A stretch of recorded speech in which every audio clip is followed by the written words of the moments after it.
There we go.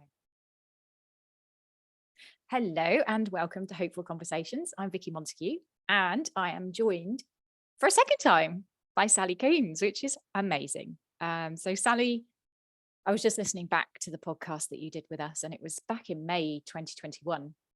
Yes. And yeah, I know, I couldn't believe that. It's now December 2022. So I know there's been quite a bit of change in that time for you. And I just thought it would be really lovely to kind of have an update to that podcast. So for those of you who haven't listened to that podcast, I really recommend you go back and listen to it. And I can't remember the number, which isn't helpful. But Sally talked in it about her chronic regional pain condition.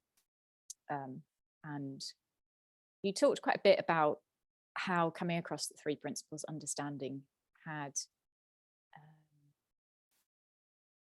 really helped you to see the connection between pain and thought, like how pain could be exacerbated or increased through attention to particular thoughts, I guess. And there'd been a massive shift for you in from when you were diagnosed to coming across the 3 principles, and understanding how experience is created, I guess, which is what the 3 principles conversation is about. But I know that we've been working together a little bit, and I know that it's been just an incredible journey for me to kind of watch things unfold even further for you. So yeah, I don't know, I thought maybe you could just say where you're at now. I don't know whether because sometimes we have insights, we have things change, and we don't always kind of recognize that they've changed because the problem has disappeared. So we forget that there was a problem. So I don't know, I don't know what comes to mind when I say, if you can describe some of the changes that have happened, but yeah. On in terms of my condition, none really. In fact, it's more of a chronic condition, but it's been more about the internal journey, really. Sitting here, I'm thinking, gosh, it's quite difficult to capture what insights I have had. But I suppose it's talking more about what's current for me. So one of the things that was quite a big insight was how my thoughts were contributing to my rejection of my left foot, which is very common with particularly CRPS. Will have CRPS, which often affects limbs, is that you have a real sense of disownership of that limb. There you go, that limb. There's the language, because of the intensity of the pain and it not feeling, because a lot of CRPS is around a sensory experience as well. So it's not feeling part of you. That it feels very, very different. In my own experience, it was also to do with how it was affecting my ability to walk and to move, and it was setting up a reaction, and still does, with my right hip. So one of the things that you picked up on was how I was referring to the foot, the CRPS foot. And yes, there was a very strong sense of disownership and quite unconscious and quite innocent anger towards that foot. And I kind of explored that. What came up for me was that there was a conflict within me between wanting to push myself to keep myself moving, which at the same time was very, very unkind. And I can look back on my whole journey with pain and realise that I've pushed and pushed myself, all sorts of messages, all sorts of anger of myself, because I was once very fit, an active person that played tennis, climbed mountains, all sorts of things. And it was really, really hard for me to accept what I was perceiving as a very broken body, really.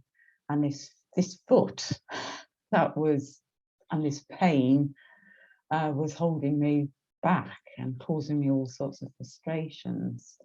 And I suppose what I'm beginning to realise is that some of my experiences with pain or difficulties with moving, they are my experiences, and to try and be kind in the moment, which I wasn't being before, but also beginning to recognise that some of my thoughts about some of my experiences have exacerbated those experiences or been contributing. I'm not in any way saying that CRPS is in the head, because it's not. It's a real illness and it's a real experience, but I can begin to see how some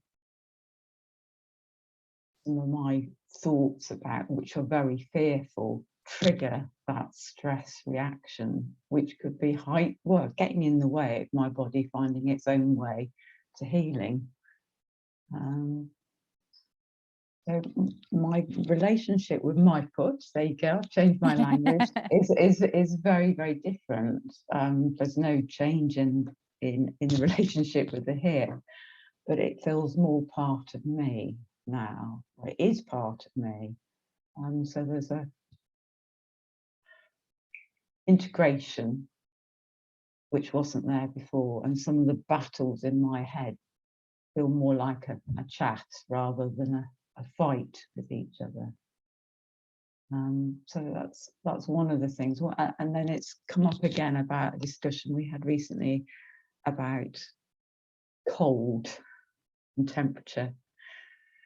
For lots of pain, people experience pain, cold and damp, and snow and ice are big triggers because they ramp up pain.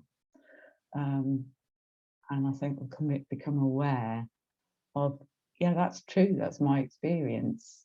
But there was loads of messaging that's come from, I've inherited, that I absorb.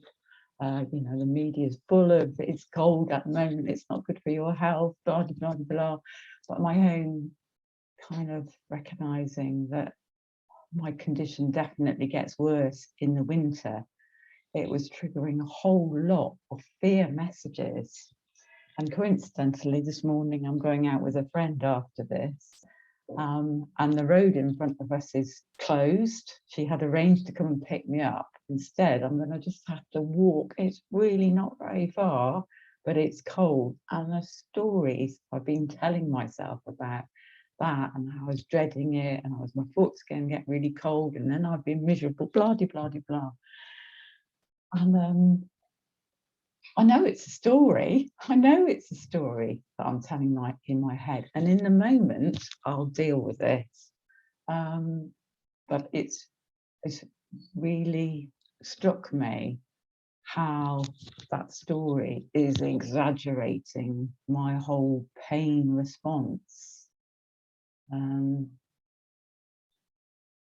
it was interesting, after we talked about it recently, this is a very bizarre experience, but I had to go and put some washing outside and it was very cold. And I thought, my normal reaction is, don't want to do it. It's going to make my leg really cold. Going to, yeah. Why am I doing this? That whole story going. I thought, no, let's just go and see what it's like outside. And it was a completely different experience. The sun was out. It was lovely. And I could hear the crispness of the ice, and I was just in the moment. feet weren't cold at all. My hands were, but it was absolutely fine. And, you know, it was just, yeah, that's a really nice experience. Because I thought, no, hang on a second, let's just go and be curious about this experience. And it's been cold this weekend, and I haven't been flapping about it my normal way. Wow. Yeah, so it's just interesting to get those insights about how my own thoughts have been ramping up my stress system, and in their own way contributing. Knowing I can make some choices about that, I can experience it, and that's okay, and I am okay.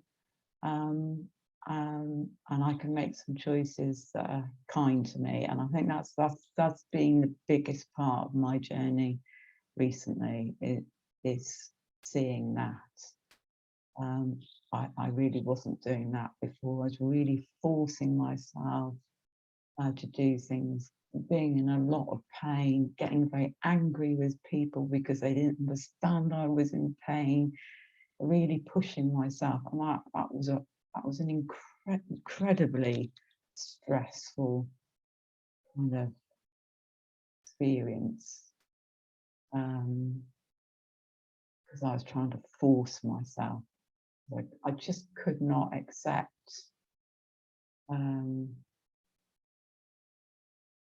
what had happened to me, really.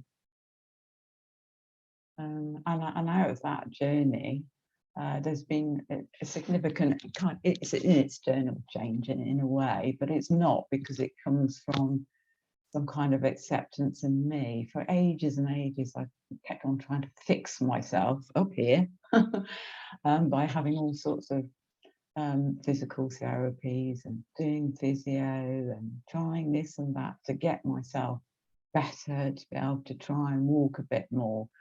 And then I think there was a kind of passive acceptance that how things are with my mobility with that. But it was a kind of very resigned acceptance, not really a very kind acceptance, kind of a slightly begrudging acceptance. And then I'd watched the Paralympics and saw all these amazing Paralympians, and something dropped in my head about, well, you know, maybe I could do wheelchair tennis. And then, you know, the story started. No, you can't do that. You're not strong enough. Well, all sorts of stuff went on in my head. And then my husband really encouraged me. He said, come on, you used to love your tennis. Why not try it? And I had made contact with a local wheelchair tennis coach over a year ago, but it didn't happen because of COVID. So I dropped him a line and said I'd be interested. Oh gosh, then there was just a whole chain of events that went boom, boom, boom, boom, boom, boom. He got in touch straight away. Said, come along, I've got a slot on Monday, which was a couple of days later. I'll assess you. And then did some sessions with him. And then he said, come along to our Monday group. We've got 3 wheelchair tennis players there, lots better than you, but come and join in, you're ready. And I've been going ever since. And so all my stories about what it was like to be in a wheelchair, and that I couldn't do this, and I'd be no good at that, and I didn't really, you know, all that, a load of baloney, really. I mean, the wheelchair is obviously a tennis wheelchair, so very speedy. It's so much fun. It's very challenging. It's such skill involved in getting it to move.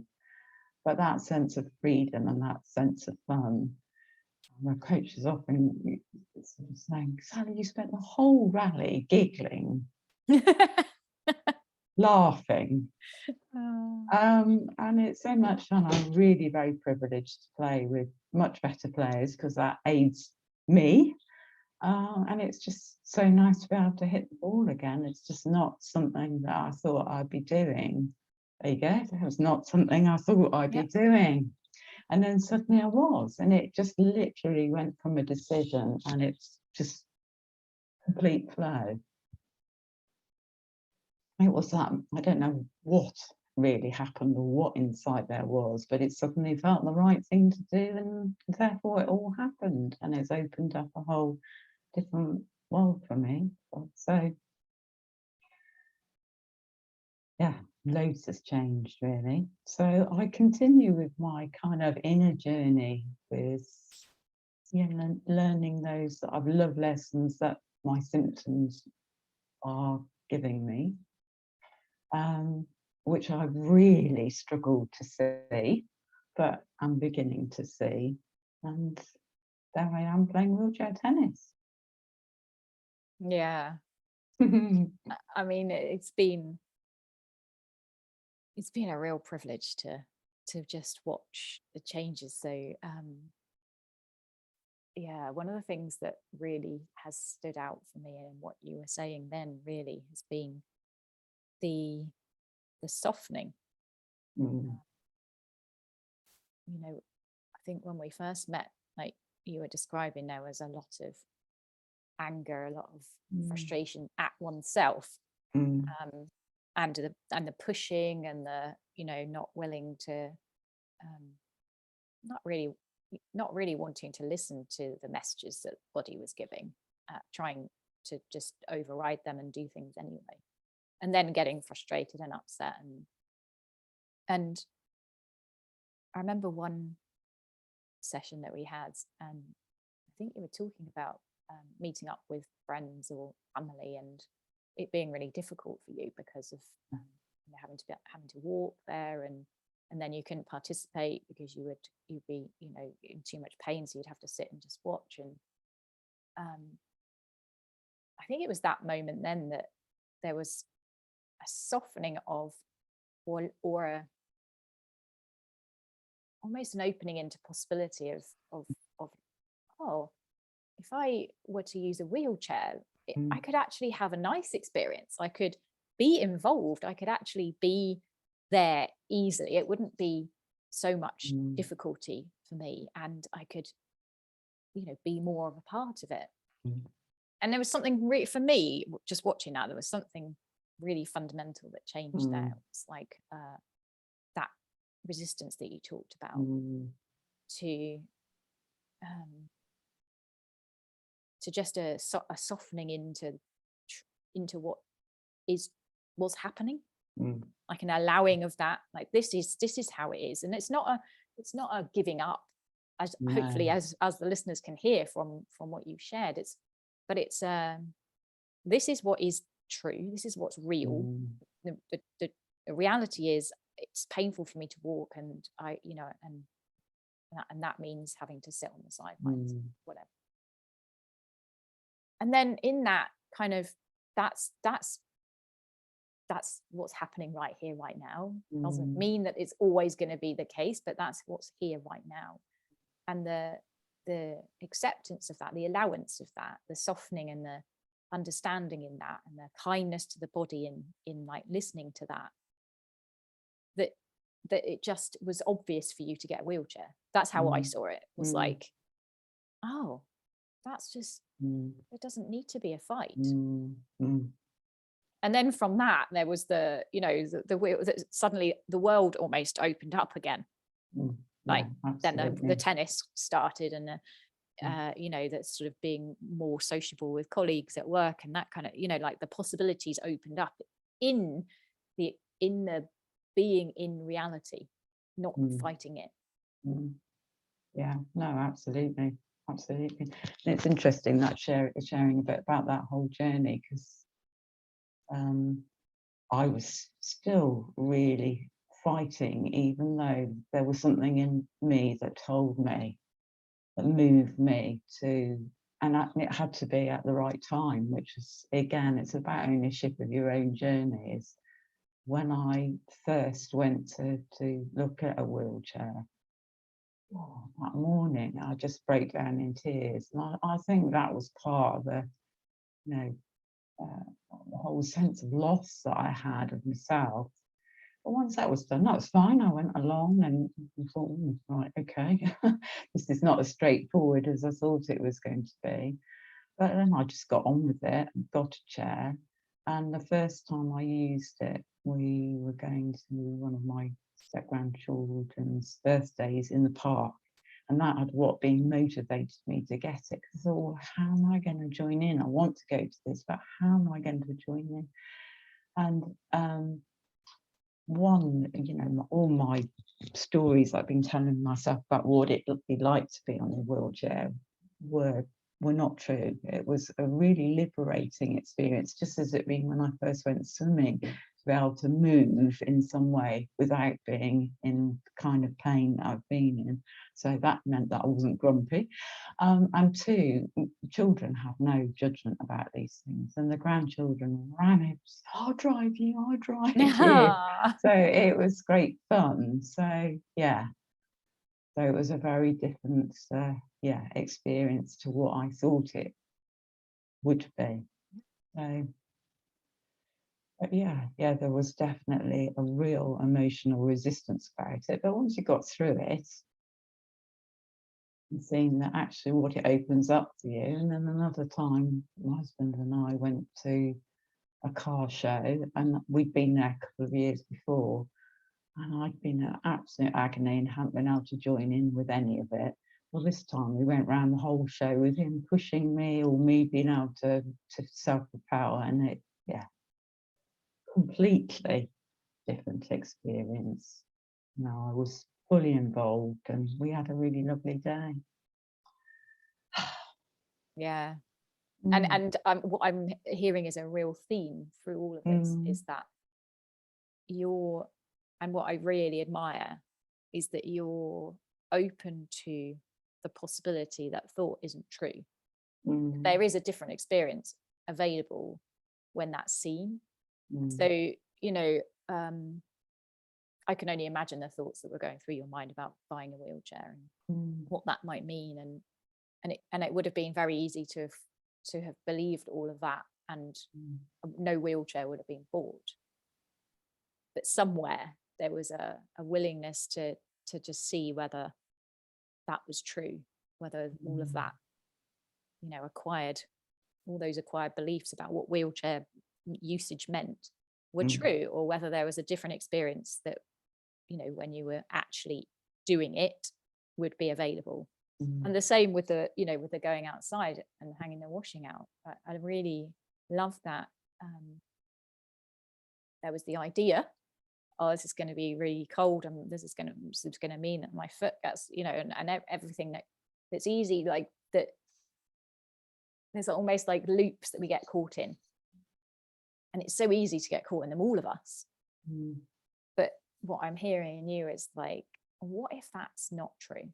And this is what I love more than anything for myself, and helping clients to do it as well. What if that belief, what if that thought, what if it isn't true? What else is available if I do it? Let's see what happens. And a bit like your trip out this morning, there's the trepidation, there's the thought of all the thoughts about what that might mean and what might happen, but the willingness to do it and see what the truth actually is, because it's never what the mind creates. It's never as bad as the mind creates. And in that, we get to be in reality. We get to live life as it is, not in the made up realms of the mind, what the mind thinks it is or should be. And that's, can tell from your sharing that's it's just a completely different experience available. And there is always that opportunity to have some fresh thinking about things. It's almost in we get to notice those very tight looking beliefs, like, well, it's true that when it's cold this condition is worse. That's, you know, in terms of all experience past has led that to look like it's true. And I always say to people that if there's something that looks really solid, those are the areas to have a little poke at. Like, do I absolutely know that is true 100% of the time? And what would happen if I didn't believe that? What would be possible without that thought, without that belief, without buying into it, without giving it so much of my attention and power? Then what? And in that, then what? Life becomes bigger, more expansive, less heavy. Yeah,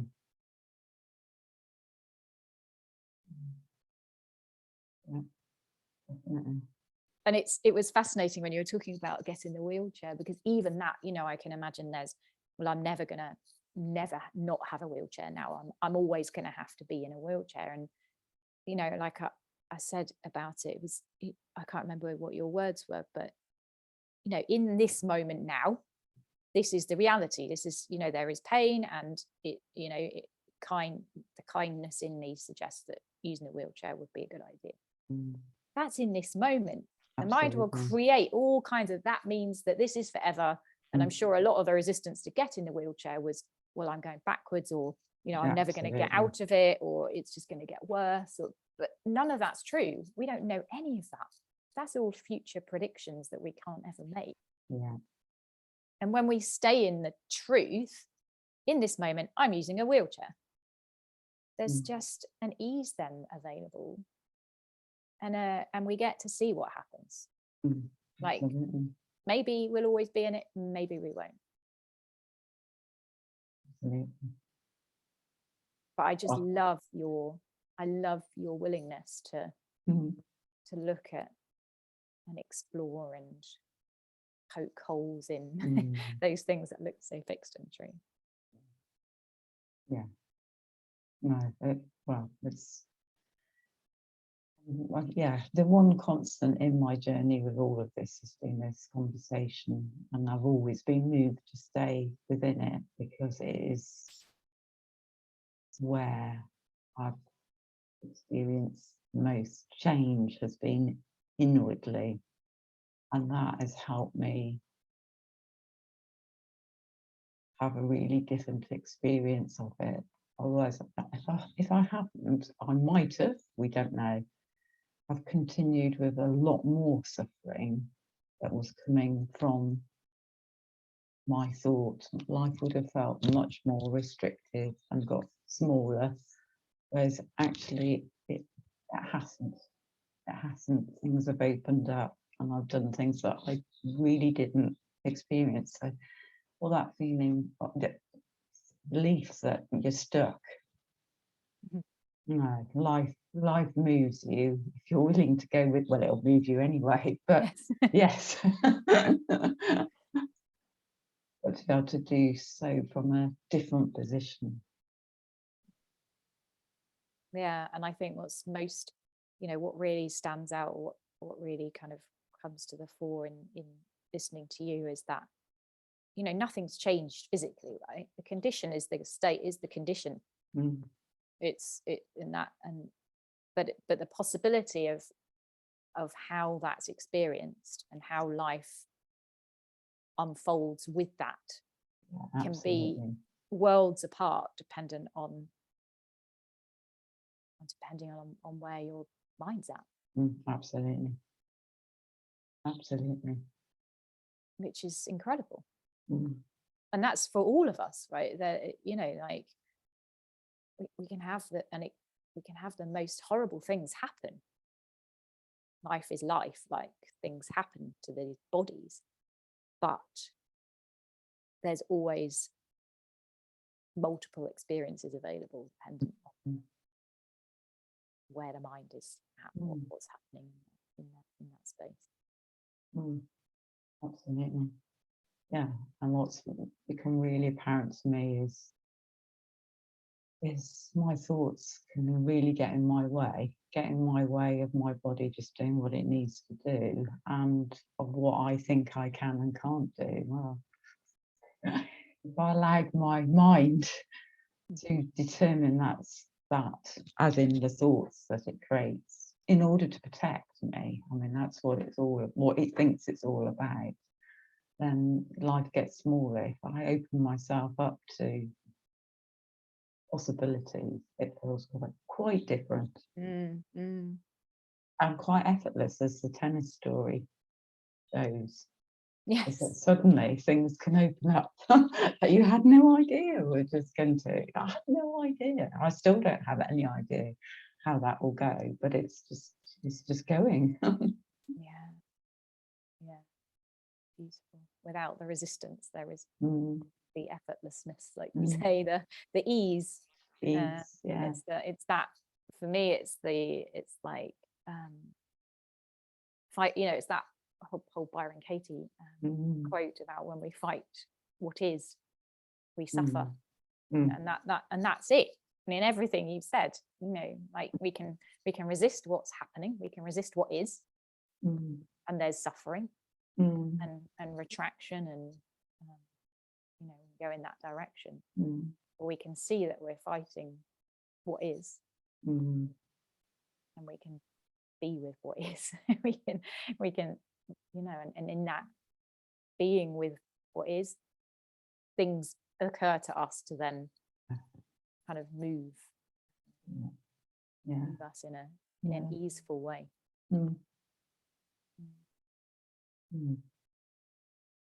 Yeah. Oh, well, I'm so grateful for you coming back and sharing that. It's just been a pleasure to have you back, and I hope that people listening will have got a sense of your journey and kind of how far you've come since the last conversation we had. Have indeed.